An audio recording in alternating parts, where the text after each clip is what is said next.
सभी को मेरी तरफ से नमस्कार। मैं कंशु 9वीं क्लास की छात्रा हूँ। आज मैं आपके साथ भारत का बदलता चेहरा इस विषय पर अपने विचार साझा करना चाहती हूँ। बदलाव एक ऐसा शब्द है जो समय के साथ हर व्यक्ति, वृक्ष, समाज, यहाँ तक कि ऋतुओं में भी देखा जाता है। जिस प्रकार एक मनुष्य अपने जीवन में कभी भी एक जैसा नहीं रह सकता, उसी प्रकार एक राष्ट्र भी एक सा नहीं रह सकता। वह समय के साथ अपना स्वरूप बदलता ही रहता है। आज हम जिस भारत में रहते हैं वह प्राचीन समय से बिल्कुल बदला हुआ प्रतीत होता है, जिसके कुछ सकारात्मक तथा नकारात्मक तत्व दोनों ही हैं। तो आइए पहले हम कुछ सकारात्मक तत्वों पर गौर फरमाते हैं। वर्तमान समय में हमारे पास कई नई तकनीक है जिन्होंने हमारे जीवन को बहुत ही सफल और आसान बना दिया है।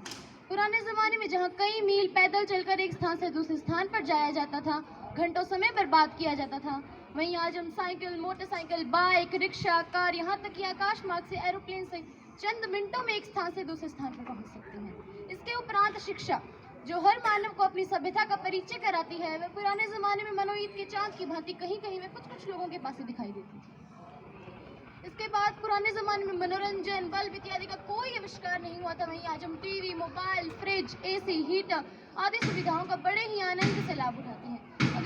अगर हम बात करें चिकित्सा सुविधाओं की, तो आज गंभीर से गंभीर बीमारी को भी ठीक किया जा सकता है। वहीं पुराने ज़माने में ये बीमारियाँ, वायरस, महामारियाँ मानवअजगर की भांति पूरे के पूरे गाँव और शहर निकल जाती थी।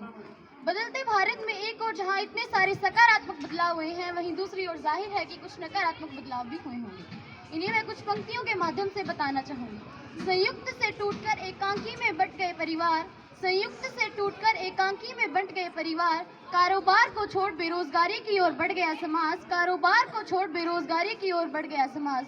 पुष्प पेड़ थे जहाँ उन्हें काटकर सड़कों में बिछ गए गाँव, पुष्प पेड़ थे जहां उन्हें काटकर सड़कों में बिछ गए गांव। संस्कृति की पहचान को छोड़ विदेशों की ओर बढ़ गया समाज, विदेशों की ओर बढ़ गया समाज।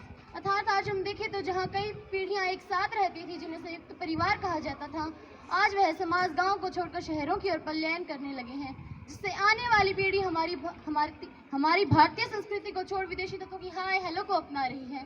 जैसे कि हम अपने बड़े बुजुर्गों से सुनते हैं कि एक हमारा ज़माना था जहाँ तेरा मेरा न कहकर हमारा कहा जाता था, जहाँ अंकल आंटी न कहकर ताऊ ताई कहा जाता था।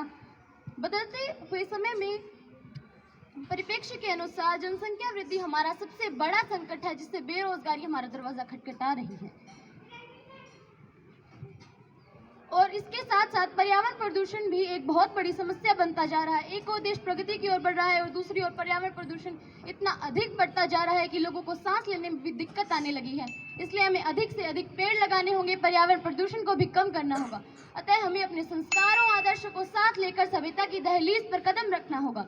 और जब ये संपूर्ण राष्ट्र ईमानदार, भ्रष्टाचार मुक्त व हम की पुष्प रूपी माला पहन लेगा, तभी हम कह सकते हैं कि मेरा भारत आज पूरी तरह बदल चुका है। अतः मैं अपनी स्पीच का अंत कुछ पंक्तियों के माध्यम से करना चाहूंगी।